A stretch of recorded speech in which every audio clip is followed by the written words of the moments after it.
Hello guys, welcome to the Tejaswi blogs. Please like చేసుకోండి friends. Drama స్టార్టింగ్లో మనం మన హీరోయిన్ అయిన యానిని చూస్తాం. తనకి జై కుటుంబంలోని సంజయ్ షహాన్తో మ్యారేజ్ జరుగుతుంది. యానికి తెలుసు ఈ మ్యారేజ్ ఆమెకు సంతోషంగా కాదు, బదులుగా శాశ్వతమైన బాధను తెచ్చిపెడుతుంది. ఎందుకంటే ఈ మ్యారేజ్ ఆమె ఇష్టాన్ని వ్యతిరేకంగా జరిగింది అని తండ్రి ఇది మొదటిసారి కాదు ఆమె మ్యారేజ్ కోసం బలవంతం చేయడం అని. 18 ఇయర్స్ ఉన్నప్పుడే తన స్కూల్ స్టూడెంట్గా ఉంటుంది. తను అయినా కూడా అతనిని ఒక ముసలోడికి ఇచ్చి మ్యారేజ్ చేయడానికి బలవంతం చేస్తాడు. కానీ అదృష్టవశాత్తు ఆ రోజు తన స్కూల్లోకి ఒక అబ్బాయి తనని రక్షించడానికి వస్తాడు. ఒకరినొకరిని కొట్టి ఆమెని సేవ్ చేస్తారు. ఇప్పుడు యువాని చూసి తనకి అనిపిస్తూ ఉంటుంది, తను తనకి దేవుళ్లాగా కనిపిస్తున్నాడు, తనని రక్షించడానికి వచ్చినాడు అని ఎప్పుడు అర్థమవుతుంది. యువాన్ మాత్రమే తన తండ్రి నుంచి తనని రక్షించగలడు అని ఆమెకి తెలుసు. యువాన్కి స్కూల్లో మంచి పేరు లేదని తనను పిల్లలు బుల్లి చేస్తాడు ఉండేవాడు. కానీ ఆ టైంలో తనకి యువాన్ అవసరం ఉంది అని తనతో నువ్వు డబ్బు తీసుకొని వేరే వాళ్ళని సేవ్ చేస్తావని నేను విన్నాను.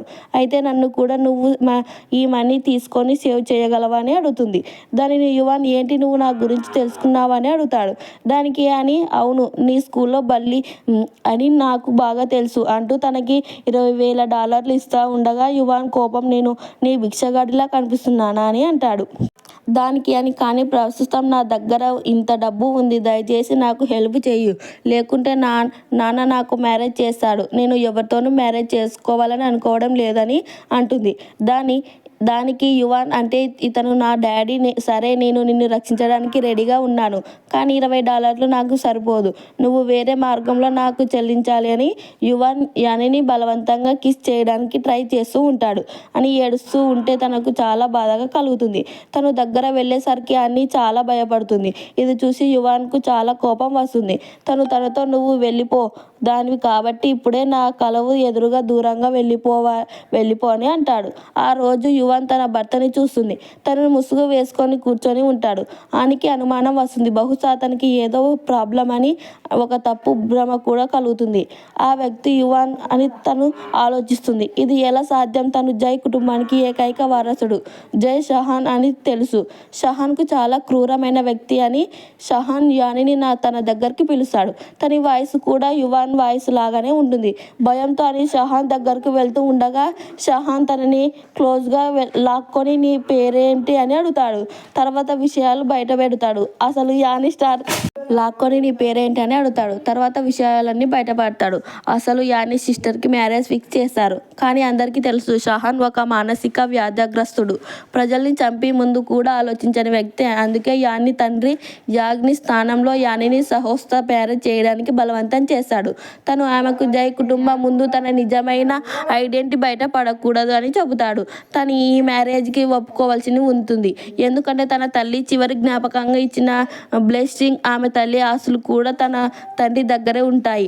ఆ రోజు షహాన్ అడిగినప్పుడు తన పేరు యాంగి అని చెప్తుంది. కానీ షహాన్కు విని ఆనికి అనిపిస్తుంది తను అంత చెడ్డవాడు కాదు. కానీ పాలు తాగిన తర్వాత సడన్గా గార్ఫై నిద్ర వచ్చి తన నిద్రపోతుంది. ఆమె నిద్రపోయిన యువాన్ గదిలోకి వచ్చి ఆమె దగ్గర పడుకొని చివరకు నువ్వే నా దగ్గరకు వచ్చేసావని చెప్పి తనని హక్కు చేసుకొని నిద్రపోతాడు. తర్వాతి రోజు నీ నిద్ర లేచి చూస్తూ షహాన్ తన పక్కనే నిద్రపోతూ ఉంటాడు. ఆమెకు భయం వేస్తుంది. కానీ తనని తాగలేదు విషయం తెలిసిన తను రిలాక్స్ అవుతుంది. ఇక తను డ్రింక్ చేసి సహా నిజంగా యువాన్ లాగా ఉన్నాడు. తన వాయిస్ కూడా యువాన్ లాగా ఉంటుంది. అందుకని తన ఫ్రెండ్స్కి ఉన్న మాస్క్ని తీసేయాలని అనుకుంటుంది. అలా నేను కేవలం నీ ఫేస్ ఎలా ఉంటుందో చూడాలనుకున్నాను అని అంటుంది. యువాన్ లేచి నా ముఖం చూసి నా భయం వేస్తుంది అనుకోవడం లేదు అని అంటాడు. దానిని అని మనం వైఫ్ అండ్ హస్బెండ్ కాబట్టి మీరు ఎలా ఉన్నారో అనేది నాకు పెద్ద ప్రాబ్లం కాదు అని అంటుంది. యువాన్ తనని తాకడానికి ట్రై చేస్తూ ఉంటాడు. ఆ మాత్రం తనని ఆపేస్తుంది. ఇక తను నా గురించి నీకు తక్కువ తినేస్తుంది అని మంచి నిద్ర రాకపోయినా అంటూ తన క్లోజ్ వస్తూ ఆనికి భయం వేస్తుంది. నాకు చెప్పి అక్కడి నుంచి పరిగెత్తుతుంది. ఇక తను బాత్రూంలో ఉంటుంది. అక్కడ హెయిర్ ట్రై పడి ఉండడం చూస్తుంది. దానిని చూసి తనకు షాకింగ్గా అనిపిస్తుంది. ఎందుకంటే ఈ హెయిర్ ట్రై తన స్కూల్ డ్రెస్లో యాస్ చేసింది. తర్వాత మనం ఒక షాప్ బుక్ని చూస్తాము. యువాన్ని దగ్గరికి వెళ్తూ ఉండగా యాన్ని ఉంటుంది. అందరూ మనల్ని చూస్తున్నారు అంటూ దానిని యువాన్ భయపడేందుకు నువ్వు నా గర్ల్ ఫ్రెండ్వి కదా అని చెప్పి తనని కిస్ చేయడానికి వస్తూ ఉంటాడు. అని తనని ఆపేసి అక్కడి నుంచి వెళ్ళిపోతూ ఉంటుంది. అప్పుడు యువన్ తన హైపర్ 10ని తీసుకొని ఇక మీదట ఇది నాది అని అంటాడు. ఈరోజు ఆనికి అంత ఘోరంగా ఉంటుంది. హైపర్ అంటే యువ దగ్గర ఉండాలి, ఇది షహాన్ దగ్గర ఎలా వచ్చింది అని. అప్పుడు యువన్ అక్కడికి వస్తాడు అని తనని అడుగుతుంది. నువ్వు ఎవరు హెయిర్ ట్రై గురించి కూడా అడుగుతుంది. దానిని యువర్ని హెయిర్ ట్రై నచ్చిందా అని తన హెయిర్కి ట్రై చేస్తూ ఉంటాడు. ఇంకేముందట ఇది నీది అని పెంచి చెప్పి వెళ్ళిపోతూ ఉంటాడు. తనని ఆపి మళ్ళీ అడుగుతుంది, ఈ హెయిర్ ట్రై నీ దగ్గరికి ఎలా వచ్చిందని అంటుంది. దాని యువన్ ఎవరో నా గిఫ్ట్ ఇచ్చారు అని చెప్తుంది. అక్కడి నుంచి వెళ్ళిపోతాడు.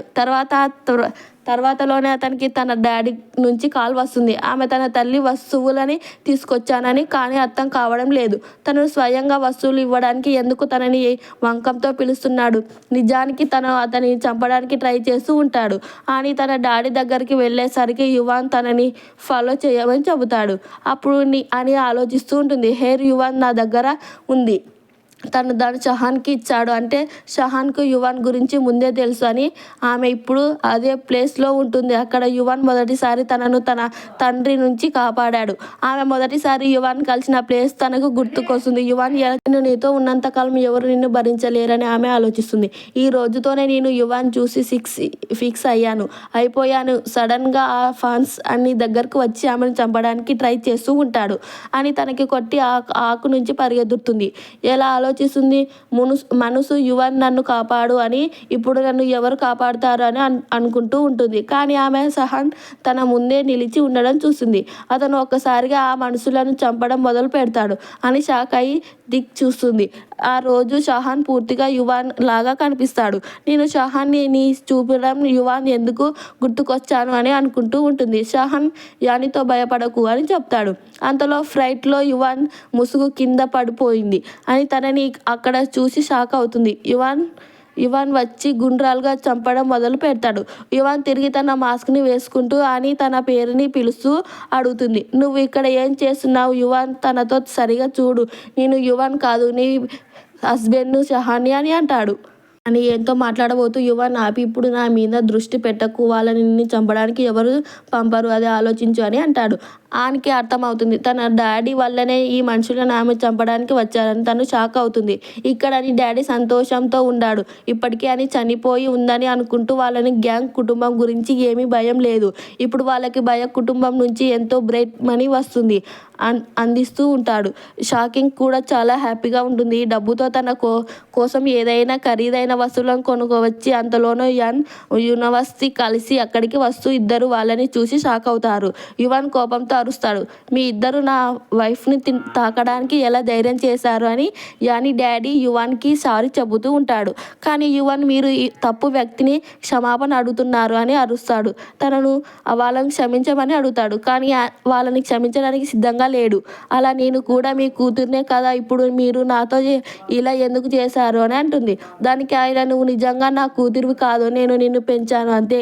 ఈసారి నేను హద్దు దాటిపోయాను, నేను ఒప్పుకుంటున్నాను. కానీ నేను చిన్నతనం నుంచి నిన్ను పెంచాను కదా, నా ఈ తల్లి ఆస్తులను కూడా నీకు ఇవ్వడానికి రెడీగా ఉన్నాను, దయచేసి నన్ను క్షమించు అని అంటాడు. దానికి అని ఇన్ని ఇయర్స్గా నాతో ఎలా చెడ్డగా ప్రవర్తించావో ఇప్పుడు మా అమ్మ ఆస్తులను ఇచ్చేసేయి, అంతా సరిపోతుందని మీరు అనుకుంటున్నారు అని కోపంతో అరుస్తూ, అలాగనే నన్ను వీళ్ళని డౌన్ చేసి సారీ అడగండి అని అంటుంది. కానీ అతను మొదటి ఒప్పుకోలేదు. చివరికి యానన్కి భయంతో తనని సారీ అడుగుతాడు అని తన అమ్మ ఆస్తులను గురించి అడిగితే మొదట ఒప్పుకోడు. యువన్ బెదిరించడంతో చివరికి బయట పెడతాడు. స్టోర్ రూమ్లో కుక్కలు బోన్స్ పెట్టి ఉంచామని వెంటనే పరిగెత్తుకుంటూ ఆస్తులు వెతకడానికి వెళ్తుంది. సడన్గా ఆస్తులు నేల మీద పడిపోయాయి. అది చూసి అని హత్తుకొని ఏడుస్తూ ఉంటుంది. నా అమ్మ ఆస్తులని ఇలా ఉంచారా అని కన్నీళ్లతో అంటుంది. అమ్మ బాధపడుతూ, నేను నీకు న్యాయం చేస్తాను అంటూ కొంతసేపటికి స్టోర్ రూమ్ నుంచి బయటకు వచ్చిన యానిని వస్తాడు. తన మనసు ముక్కులకు కోపంతో యాక్సి తండ్రి మీద బాటిల్ విరిచేస్తూ చివరికి యాంగ్ తల్లి బేకరీకి అమ్మ అరుస్తూ ముందు శాపంతో కొరుతుంది. ఇలా ఏదో విధంగా తన తల్లి బ్రేస్లెట్ కోసం చాలా వెతుకుతూ దానిని ఆమె దాటి అమ్మేసిన తర్వాత ఇప్పటికి అని పూర్తిగా మన స్థానం చెందింది.